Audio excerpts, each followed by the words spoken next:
Born in the province of Morlaix,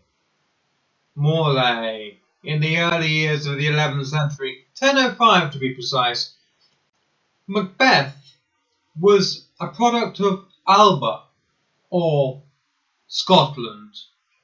Now, Alba was a kingdom recently invaded and constantly invaded from that point onwards, with incursions from the Anglo-Saxons and Vikings, the Vikings living some way off to the north.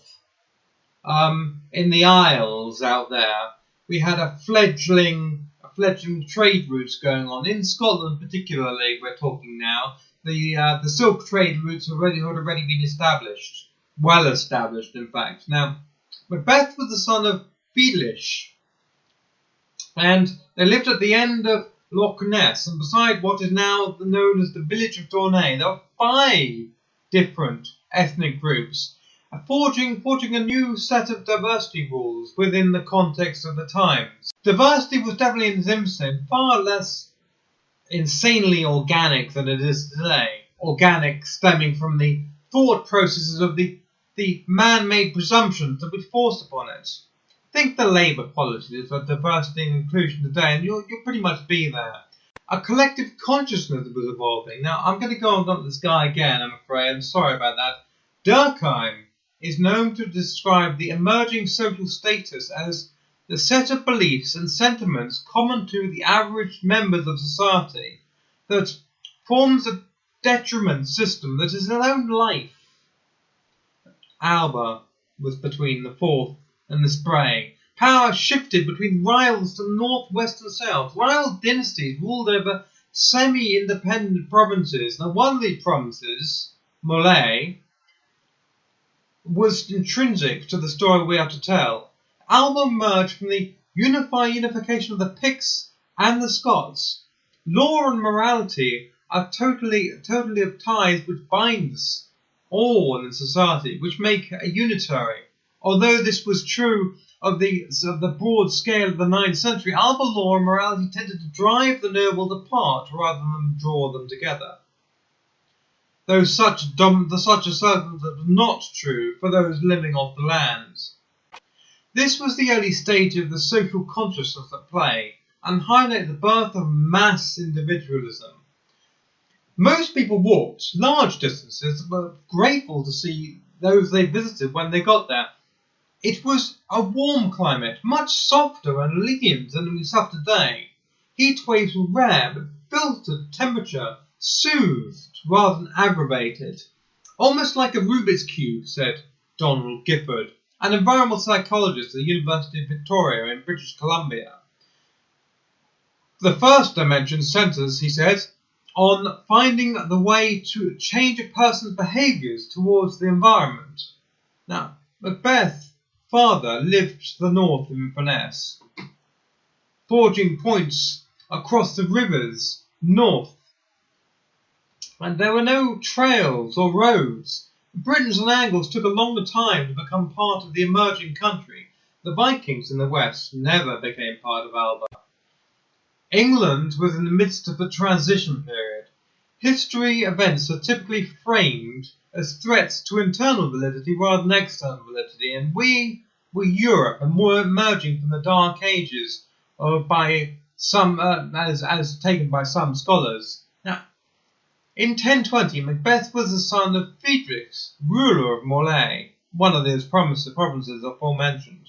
He was born into a diverse and tight community. Everyone knew where they belonged and accepted their lot with acquiescence and joy, consequently. There were 3 languages that were in use. There was Gaelic, Pictic, British and Welsh. Now, there were also Old Norse, Old English and Latin, of course, for the church, which would provide an intrinsic transitioning stage pattern for the future. Macbeth would also have been able to speak Gaelic. Now, Cudwell and Quinnick were major archaeological digs. When Macbeth lived there, the place was a strategic junction between the north, south, east and west. Probably an 11th century fortification. Now, Osdale, which this fortification was called, was one of Friedrich's major places of residence. The Keswick Bridge marks the entrance to the River Ness into the Moray Firth, a major trade port and travel. Across a narrow furrow are the lands of Ross. Macbeth's family came from there, and is known as the Black Isles. Now, Macbeth's father, as I said, was Friedrich. Friedrich was the son of Rudai. All had ruled before him. Rudai had another son called Maelbegich, and two sons, cousins to Macbeth, both Malcolm and Gael. Now, Malcolm, of course, was a cousin. Malcolm was a cousin. Now, he is taken an intrinsic part in our story. Friedrich ruled Morlaix as Mortimer, a divergence of identity that Marx would have said it's his demand for recognition on the basis of the very grounds on which recognition had previously been denied. Now, what's interesting is that there was no progeniture. There was Tanzary. Tanzary was a line to the throne, not as we would understand it today. It was a process of extended lines being successors. Extended lines, they could be cousins, they could be second family once removed, they could be any of those things. It really doesn't matter. But the royal line of Morlaix came from Canal Loen, from the west coast. Friedrich, part of the royal bloodline of Kenneth MacAlpine. Now, all of these kings, they were related to Constantine I of the Roman Empire, way back. Now, in 1020, we're talking Malcolm II, ruling Alba. But in Morlaix, Friedrich household moved around a lot. In Morlaix had intrinsic responsibilities, let us say, responsibilities to the lands around them. All were warlords. They contained by large farmhouses, high social status members indeed. Now they were the rulers of people rather than their lands. It is postulated that the infighting was one of the main reasons an empire never evolved. Neil Ferguson, a senior fellow at Stanford University's Hoover Institution, says empires do not survive for long if they cannot establish and sustain local consent, and if they allow more powerful coalitions of rival empires to unite against them. Power-bounded warlords. The privacy of 30 to 100 warlords did not exist, as they all slept together, telling tales of their exploits. This is an instructive lesson in mechanical solidarity as opposed to organic solidarity, which was previously discussed. The idea that a tighter bond is formed through continued unabating social interaction, preparatory research, and not much else. Now, Doda, Macbeth's mum, was of royal blood and wife to Malcolm II, as opposed to his brother Malcolm III. But with what we would call today toxic male attitudes came the toxic condensing solidarity. Now today, toxic masculinity is regarded in its evolution as a vulnerability rather than a consolidating source of solidarity. The researcher Brian Brown described it as uncertainty, risk, and emotional exposure. Now, Macbeth's father was slain by his cousins, or he fled to his grandfather, Malcolm II. It has already been established that internal validity thrived in Alba to some great degree, and as such, a retreat highlighted this.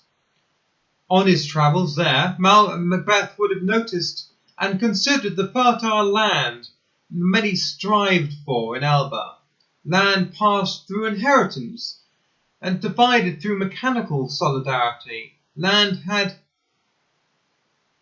somewhat constituted the need for people working on it. I suppose today the people working on it would be described as slaves. Pagan customs sat alongside Christianity at this point. Christianity was bleeding slowly into the land.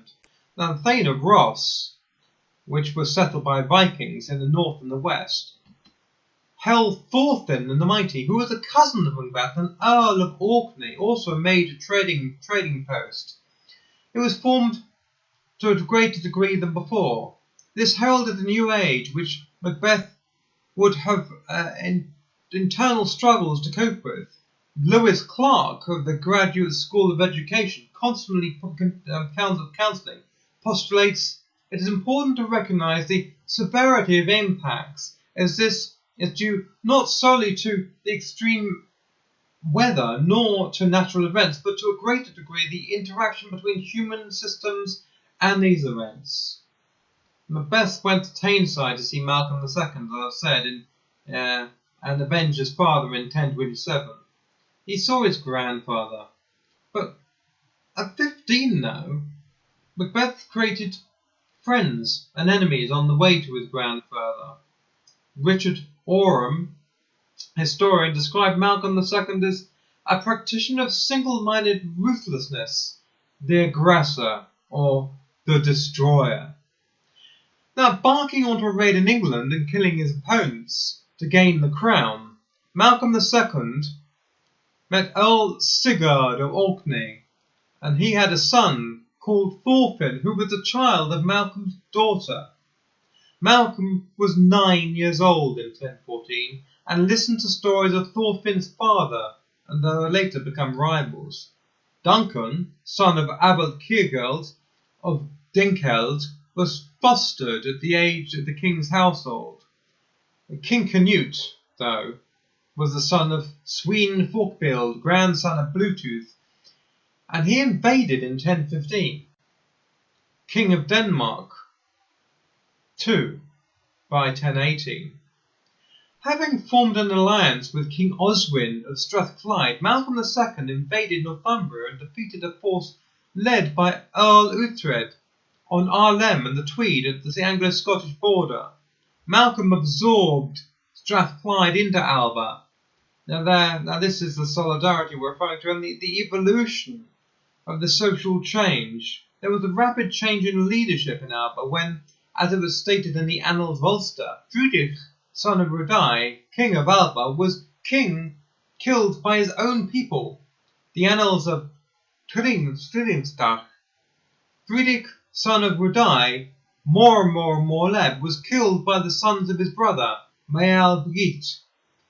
Macbeth challenged Malcolm for leadership at this juncture, leadership of Moray, but Malcolm became Mortimer of Morlaix in 1020 on the death of his father, Friedrich. Gael Comyn, Malcolm's brother, became Mortimer in 1029, so that rule didn't last for very long, did it? There was contention over the role supported by Malcolm II of Alba, though. Now, Gael Comyn had a wife called Greenosh from Fife, the daughter of Blyth, who went back to the king's way back in 950. Now, Listish, her son, also had a claim to the leadership. In 1031, another invasion by Canute, Anglo-Saxon. There was another invasion by Canute. The Anglo-Saxon Chronicle tells us, in this year, King Canute went to Rome, and as soon as he came back, he went to Alba, and the Scots king surrendered unto him.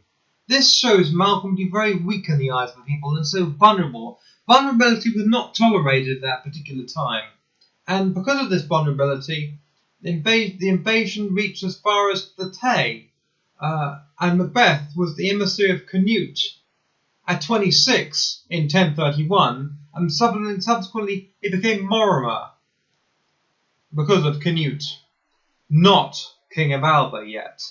Canute left Alba, and Malcolm was an advisor to Macbeth.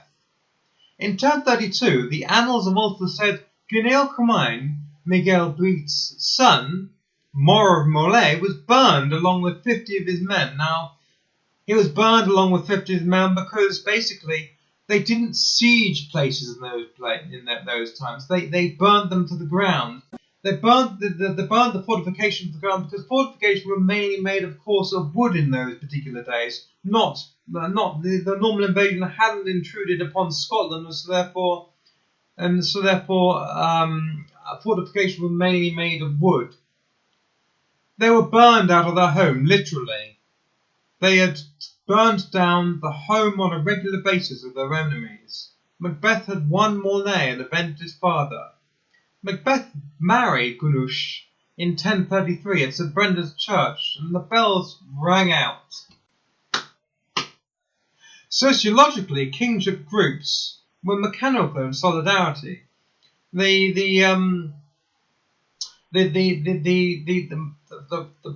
fields were lain with bare oats and rye. There were pastoral fields and arable fields. Power and kindred land brought everyone together. Fortified storehouses were able to rent and tribute. Coinage, though, was mostly Anglo-Saxon and quite old, because there were few coins around, instituted by Malcolm I 500 years previously. So when I say old, I mean old. Cattle was mainly the currency, and payment was made in kind. Stable economy, using mechanical solidarity, formed previously mentioned. This solidified relationships, and the population was 5,000 to 10,000. Lots of heaths were farming land, and they were very laid back in them. Settlements inland, there were settlements inland, away from the sand dunes, which predominated the outskirts at the time. Land had not been cultivated in the outskirts, predominantly stayed inland. But Malcolm chose Duncan rather than Macbeth or Thorfinn to be king. When he died, Malcolm turned out to be the weakest. As a result, there was a succession crisis. Now, on the 30th of November in 1034 was Malcolm's inauguration. There was a query due to prevent Thorfinn or Macbeth from taking the crown.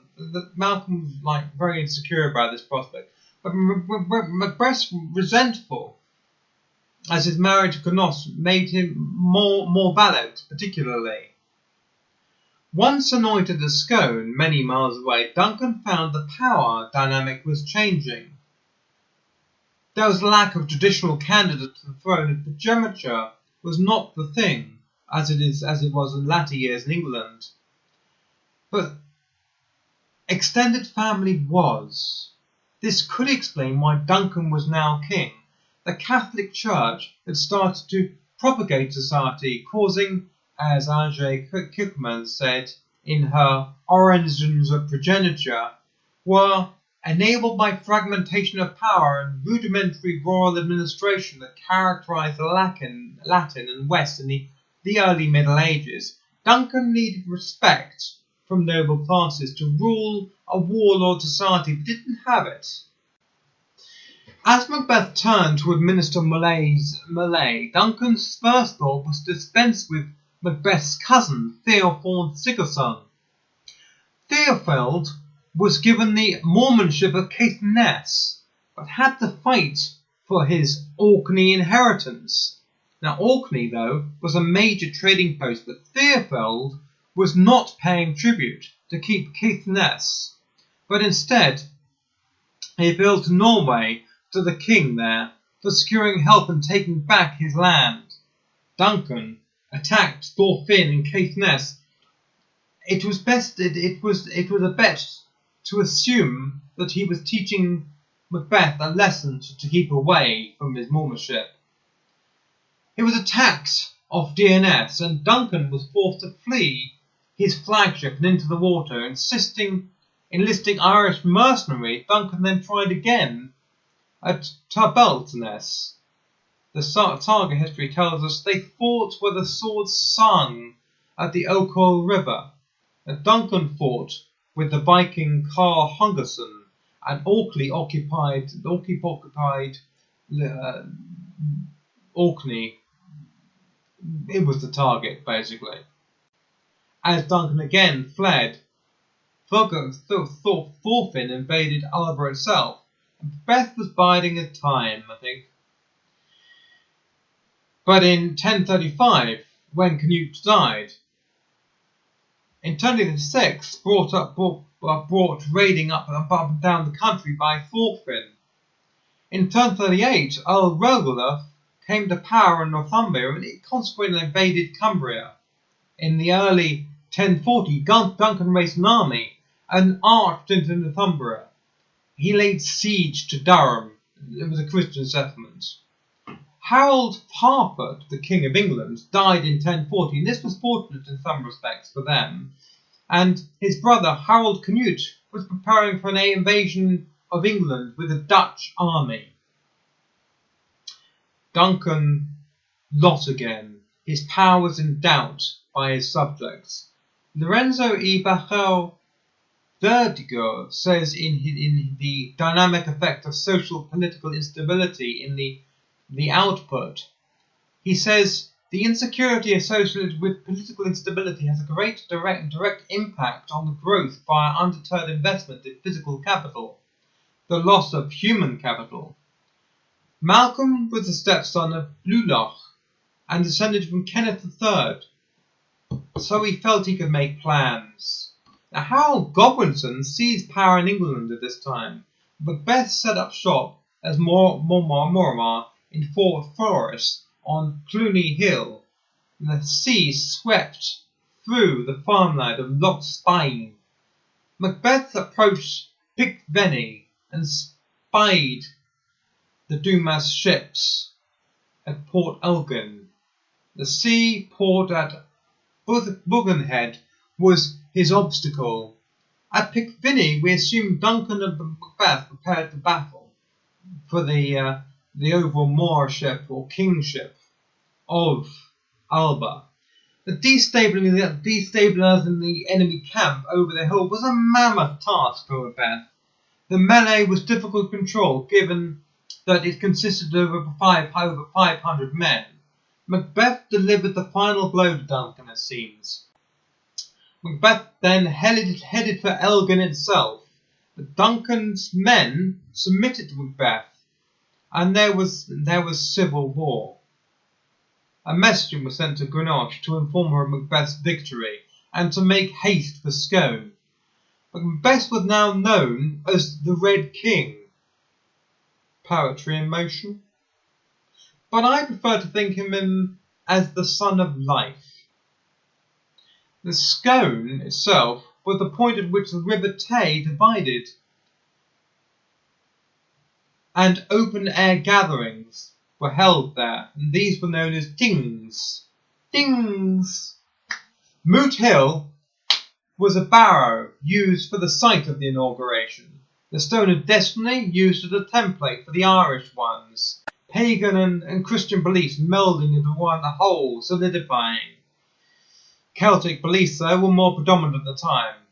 But there was support for the church. Kingship was not a divine right, but highly structured feudal thing. Macbeth was not welcome at Dingheld Cathedral, as the late king was abbot of Crinan, and his inauguration did not go smoothly. But Stephen R. Watkinson of Andrews University tells us that the pathological aspects of organizational structures that regularly reduce intuitive innovation and morale, and the excellence in all levels of church life.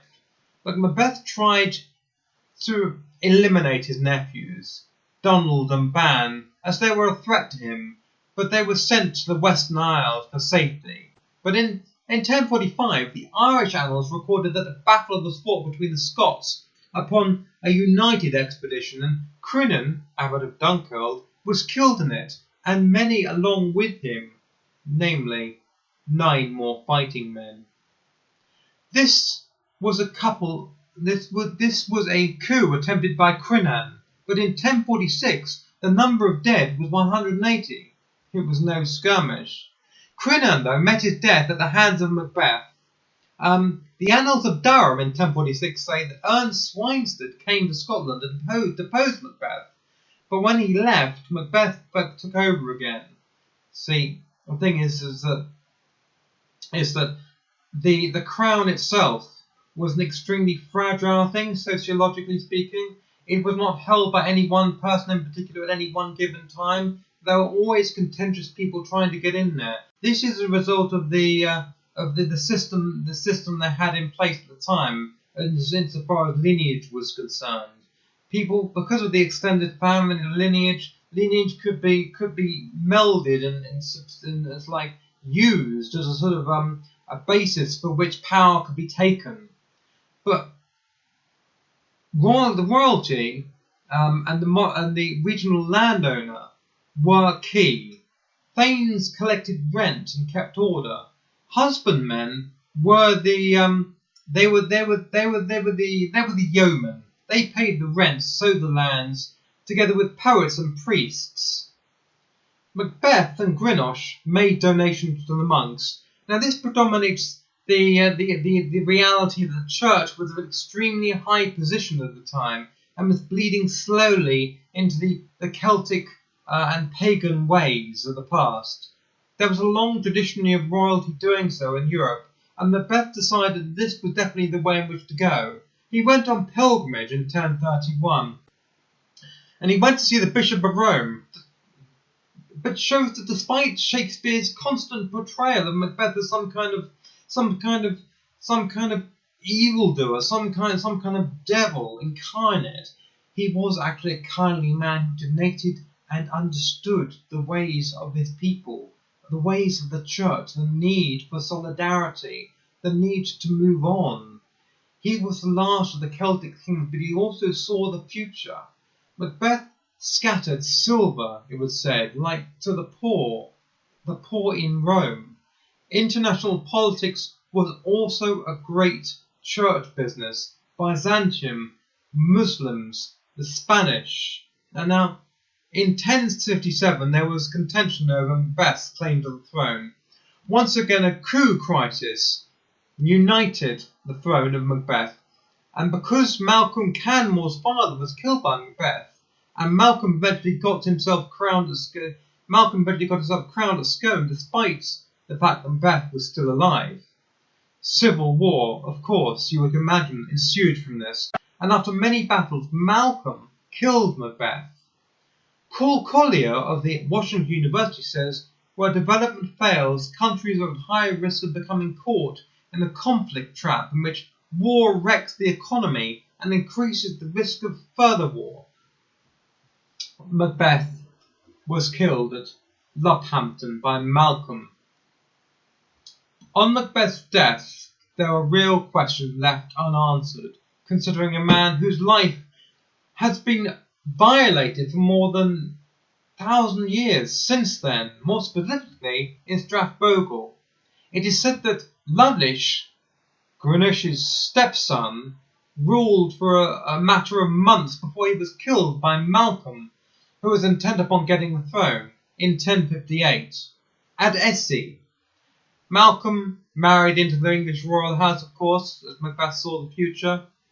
Margaret, daughter of Edgar of the House of Wessex, and so Malcolm changed the Scottish, or Alba, we'll go with Scottish at this juncture though, sociological way of life forever. Macbeth has lastly been considered to be the last of the great Celtic kings, similar to Edward the Confessor who was the last great English king. Macbeth's last journey took him back to the Great Glen and the beach at Dorez, where his story began after his father died. Macbeth's body was also was taken to the monastery at St. Columbia.